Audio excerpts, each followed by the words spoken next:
एक भोली नारी, एक हठी ब्राह्मण और विक्रमादित्य का अनसुना किस्सा। सम्राट विक्रमादित्य अपनी न्यायप्रियता और दानशीलता के लिए प्रसिद्ध थे। उनकी प्रजा उन्हें देवतुल्य मानती थी, क्योंकि वे हर समस्या का समाधान निस्वार्थ भाव से करते थे। आज की यह कथा एक भोली नारी, एक हठी ब्राह्मण और विक्रमादित्य की न्यायशीलता पर आधारित है।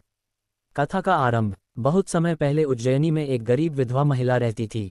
उसका नाम पद्मावती था। वह अत्यंत भोली भाली और सरल स्वभाव की थी। पति के स्वर्गवास के बाद वह अपने इकलौते पुत्र के साथ कठिनाइयों में जीवन व्यतीत कर रही थी।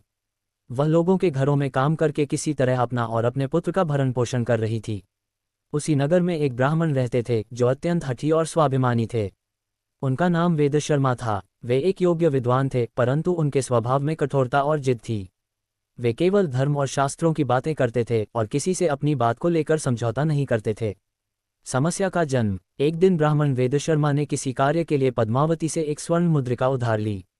पद्मावती ने सोचा कि ब्राह्मण विद्वान हैं और जल्द ही ऋण चुका देंगे। कुछ समय बीत गया, लेकिन ब्राह्मण ने स्वर्ण मुद्रिका वापस नहीं की। जब पद्मावती ने उनसे विनम्रता से अपनी मुद्रिका लौटाने को कहा, तो वेद शर्मा ने क्रोधित होकर कहा, मैंने तुमसे कोई स्वर्ण मुद्रिका नहीं ली। तुम झूठ बोल रही हो। ब्राह्मण कभी उधार नहीं लेता, बल्कि दान करता है। पद्मावती अत्यंत दुखी हुई, लेकिन वह ब्राह्मण से वाद विवाद करने में सक्षम नहीं थी। उसने नगर के अन्य लोगों से सहायता मांगी, परंतु सभी ब्राह्मण की प्रतिष्ठा और ज्ञान के कारण उसके पक्ष में बोलने से कतराने लगे। विक्रमादित्य की सभा में न्याय की गुहार। आखिरकार पद्मावती को विक्रमादित्य की न्यायप्रियता का स्मरण हुआ। वह राजसभा में गई और सम्राट से न्याय की गुहार लगाए। राजा विक्रमादित्य ने दोनों पक्षों को सुना। ब्राह्मण वेद शर्मा ने कहा, राजन, ये स्त्री झूठ बोल रही है। मैं ब्राह्मण हूँ और मैंने कभी किसी से उधार नहीं लिया। राजा ने ब्राह्मण के हठ को समझ लिया। उन्होंने सोच समझकर एक योजना बनाई। सम्राट की बुद्धिमानी। विक्रमादित्य ने अपने गुप्तचरों से पता करवाया कि ब्राह्मण ने वास्तव में स्वर्ण मुद्रिका ली थी और उसे सुरक्षित अपने घर में रखा था। लेकिन राजा ने इसे प्रमाणित करने के लिए एक युक्ति अपनाई। राजा ने एक दरबारी को आदेश दिया कि वह ब्राह्मण के घर जाकर यह संदेश दे कि राजा विक्रमादित्य ने उन्हें राजगुरु बनाने का निश्चय किया है, लेकिन उनकी परीक्षा के लिए उन्हें अपने घर में रखी सबसे मूल्यवान वस्तु राजसभा में लानी होगी। ये सुनते ही ब्राह्मण प्रसन्न हो गए और तुरंत अपने घर से वही स्वर्ण मुद्रिका लेकर राजसभा पहुंचे। उन्होंने राजा को वह मुद्रिका सौंपी और कहा, राजन, यह मेरी सबसे मूल्यवान वस्तु है। विक्रमादित्य मुस्कुराए और बोले, तो क्या तुम ये स्वीकार करते हो कि यह स्वर्ण मुद्रिका तुम्हारे पास थी? ब्राह्मण सन्न रह गए। वे समझ गए कि वे पकड़े जा चुके हैं। उन्होंने झुककर क्षमा मांगी और पद्मावती को उसकी स्वर्ण मुद्रिका लौटा दी। न्याय की विजय। राजा विक्रमादित्य ने ब्राह्मण को क्षमा कर दिया, लेकिन उन्हें सिखाया कि झूठ और अहंकार व्यक्ति को पतन की ओर ले जाते हैं। वहीं भोली पद्मावती को न्याय मिल गया। इस प्रकार सम्राट विक्रमादित्य ने अपनी चतुराई और न्यायप्रियता से एक भोली नारी को न्याय दिलाया और एक हठी ब्राह्मण को सत्य का बोध कराया। सत्य की सदा विजय होती है। एक भोली नारी, एक हठी ब्राह्मण और विक्रमादित्य का अनसुना किस्सा। सम्राट विक्रमादित्य अपनी न्यायप्रियता, दानशीलता और बुद्धिमत्ता के लिए प्रसिद्ध थे। उनकी न्याय सभा में अनेक जटिल समस्याओं का समाधान किया जाता था। इस कथा में एक गरीब विधवा, एक हठी ब्राह्मण और विक्रमादित्य की न्यायशीलता की अनोखी मिसाल देखने को मिलेगी। उज्जैनी में एक गरीब विधवा महिला पद्मावती अपने इकलौते पुत्र के साथ रहती थी। पति के स्वर्गवास के बाद उसका जीवन अत्यंत कठिनाइयों से भर गया था। वह दूसरों के घरों में काम करके किसी तरह अपना और अपने पुत्र का पेट पालती थी। पद्मावती के पड़ोस में एक हठी ब्राह्मण सोमदत्त रहता था। वह बहुत ही जिद्दी और लालची स्वभाव का था। वह हमेशा अपने लाभ के बारे में सोचता और छोटे छोटे मामलों को बढ़ा चढ़ाकर राजा विक्रमादित्य के दरबार में ले जाता था, जिससे उसे कुछ आर्थिक लाभ मिल सके। एक दिन सोमदत्त ने अपनी एक पुरानी गाय बेचने का निश्चय किया। वह जानता था कि उसकी गाय अब अधिक दूध नहीं देती, लेकिन फिर भी उसने उसे अधिक मूल्य पर बेचने की योजना बनाई। भोली नारी और हठी ब्राह्मण का विवाद। पद्मावती को अपने बेटे के लिए गाय खरीदनी थी ताकि वह दूध पी सके और स्वस्थ रह सके। जब उसे पता चला कि सोमदत्त अपनी गाय बेच रहा है, तो वह उसके पास गई। सोमदत्त ने गाय की खूब प्रशंसा की और कहा, ये गाय बहुत दूध देती है, तुम इसे खरीद लो। भोली पद्मावती ने सोमदत्त की बातों पर विश्वास कर लिया और अपनी सारी जमा पूंजी 3 स्वर्ण मुद्राएं देकर वह गाय खरीद ली।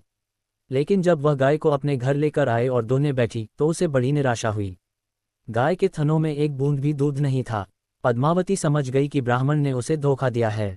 वह दुखी होकर सोमदत्त के पास गई और बोली, ब्राह्मण देव, आपने कहा था कि यह गाय बहुत दूध देती है, लेकिन ये तो एक बूंद भी नहीं देती। कृपया मेरी स्वर्ण मुद्राएं लौटा दें, मैं ये गाय वापस करना चाहती हूँ।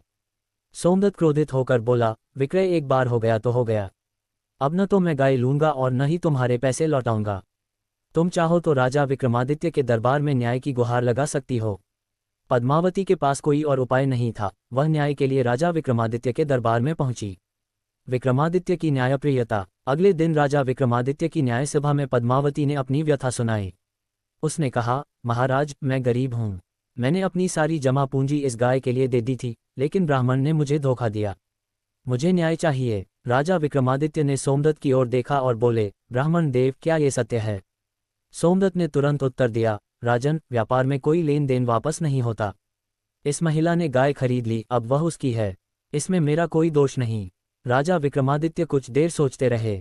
फिर उन्होंने मंत्री से कहा, महल के गौशाले से एक गाय लाकर इस ब्राह्मण को दे दो और इसकी गाय राजमहल में रखवा दो। साथ ही ब्राह्मण को ये भी बताओ कि अब से यह गौशाले में ही काम करेगा और गौओं की सेवा करेगा। सोमदत्त ये सुनकर घबरा गया और तुरंत राजा के पैरों में गिरकर क्षमा मांगने लगा। उसने कहा, महाराज, कृपया मुझे क्षमा करें। मैं पद्मावती को उसके 3 स्वर्ण मुद्राएं लौटा दूंगा और गाय वापस ले लूंगा। राजा विक्रमादित्य ने कहा, यदि तुम पहले ही सत्य और ईमानदारी से व्यवहार करते तो ये स्थिति नहीं आती। लेकिन चूंकि तुमने अपनी गलती स्वीकार कर ली है, इसलिए तुम्हें एक और अवसर दिया जाता है। भविष्य में किसी को धोखा मत देना। सोमदत्त ने सिर झुका लिया और पद्मावती को उसके पैसे लौटा दिए।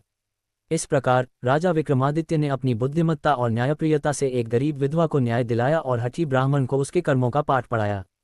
ये कथा हमें सिखाती है कि किसी को धोखा नहीं देना चाहिए, क्योंकि सच्चाई की हमेशा जीत होती है। एक भोली नारी, एक हठी ब्राह्मण और विक्रमादित्य का अनसुना किस्सा। सम्राट विक्रमादित्य की न्यायप्रियता और बुद्धिमत्ता की कहानियां अनगिनत हैं। वे ऐसे राजा थे जिनके दरबार में हर व्यक्ति को न्याय मिलता था, चाहे वह गरीब हो या अमीर। ये कथा भी उनकी असाधारण न्यायप्रियता का एक उदाहरण है, जिसमें एक भोली भली विधवा, एक हठी ब्राह्मण और एक धोखे की कहानी छुपी है। उज्जैनी में रहने वाली पद्मावती एक गरीब विधवा थी, जो अपने इकलौते पुत्र के साथ रहती थी। पति की मृत्यु के बाद वह दिन रात मेहनत करके अपना गुजारा कर रही थी। उसकी सबसे बड़ी चिंता थी कि उसका बेटा कमजोर और बीमार रहता था। किसी ने उसे सलाह दी कि यदि वह अपने पुत्र को रोज दूध पिलाए तो वह स्वस्थ हो जाएगा। लेकिन समस्या ये थी कि दूध खरीदने के लिए उसके पास पर्याप्त धन नहीं था। तब उसने सोचा कि यदि वह खुद एक गाय खरीद ले तो उसे रोज दूध मिल सकेगा और खर्च भी कम होगा। उसने अपनी वर्षों की जमा पूंजी 3 स्वर्ण मुद्राएं निकाली और अपने पड़ोसी ब्राह्मण सोमदत्त के पास गई, जो अपनी गाय बेचने वाला था। सोमदत्त, जो लालची और चालाक था, जानता था कि उसकी गाय अब बूढ़ी हो चुकी है और दूध नहीं देती। लेकिन उसने पद्मावती से झूठ बोलते हुए कहा, ये गाय बहुत दूध देती है, ये तुम्हारे बेटे के लिए बहुत उपयोगी होगी। भोली पद्मावती ने विश्वास कर लिया और गाय खरीद ली। लेकिन जब वह उसे घर ले जाकर दोहने बैठी तो पाया कि गाय के थनों में एक बूंद भी दूध नहीं था। वह दुखी हो गई और तुरंत ब्राह्मण के पास गई। ब्राह्मण देव, आपने कहा था कि यह गाय बहुत दूध देती है, लेकिन ये तो बिल्कुल नहीं देती। कृपया मेरी स्वर्ण मुद्राएं लौटा दें, मैं ये गाय वापस करना चाहती हूँ। लेकिन हठी ब्राह्मण ने ठान लिया कि वह पैसे वापस नहीं करेगा। उसने क्रोध से कहा, एक बार जो व्यापार हो गया वह हो गया। अब ये गाय तुम्हारी है, मैं कुछ नहीं कर सकता। पद्मावती बहुत रोई, लेकिन ब्राह्मण ने उसकी एक न सुनी। अंततः उसने राजा विक्रमादित्य के दरबार में न्याय की गुहार लगाने का निश्चय किया। विक्रमादित्य के दरबार में न्याय। अगले दिन राजा विक्रमादित्य की न्याय सभा लगी। पद्मावती ने अपनी व्यथा सुनाई। राजा विक्रमादित्य ने ब्राह्मण से पूछा, क्या यह सत्य है कि तुमने इस महिला को झूठ बोलकर गाय बेची? सोमदत्त ने चतुराई से उत्तर दिया, महाराज, मैंने कभी यह नहीं कहा कि गाय आज भी दूध देती है। मैंने बस इतना कहा था कि यह बहुत दूध देती है, और यह सत्य है कि कुछ वर्षों पहले यह बहुत दूध देती थी। राजा विक्रमादित्य मुस्कुराए। वे समझ गए कि ब्राह्मण अपनी चालाकी से बचने की कोशिश कर रहा है। वे सोचने लगे, फिर बोले, अच्छा, यदि ऐसा है तो मैं भी तुम्हें कुछ सोने की मुद्राएं देना चाहता हूँ। सोमदत्त ये सुनकर प्रसन्न हो गया और बोला, महाराज, मैं तैयार हूँ। राजा ने अपने सैनिकों को आदेश दिया, राजकोष से कुछ पुराने तांबे के सिक्के लाओ, जो वर्षों पहले सोने के सिक्के हुआ करते थे। जब सैनिक उन सिक्कों को लाए तो राजा ने ब्राह्मण से कहा, ये लो, ये वे सिक्के हैं जो पहले सोने के सिक्के हुआ करते थे, इन्हें ले जाओ। ब्राह्मण हक्का बक्का रह गया और बोला, महाराज, लेकिन ये तो अब तांबे के सिक्के हैं, मुझे सोने की मुद्राएं चाहिए। राजा विक्रमादित्य मुस्कुराए और बोले, ठीक वैसे ही जैसे तुम्हारी गाय पहले दूध देती थी लेकिन अब नहीं देती। तुमने इस महिला को धोखा दिया है। या तो उसकी स्वर्ण मुद्राएं लौटाओ या फिर राज्यदंड के लिए तैयार हो जाओ। सोमदत्त को अपनी गलती का एहसास हो गया। उसने तुरंत पद्मावती को उसकी 3 स्वर्ण मुद्राएं लौटा दी और अपनी गाय वापस ले ली। इस प्रकार राजा विक्रमादित्य ने अपनी चतुराई और न्यायप्रियता से एक भोली विधवा को न्याय दिलाया और हठी ब्राह्मण को उसकी चालाकी का सही उत्तर दिया।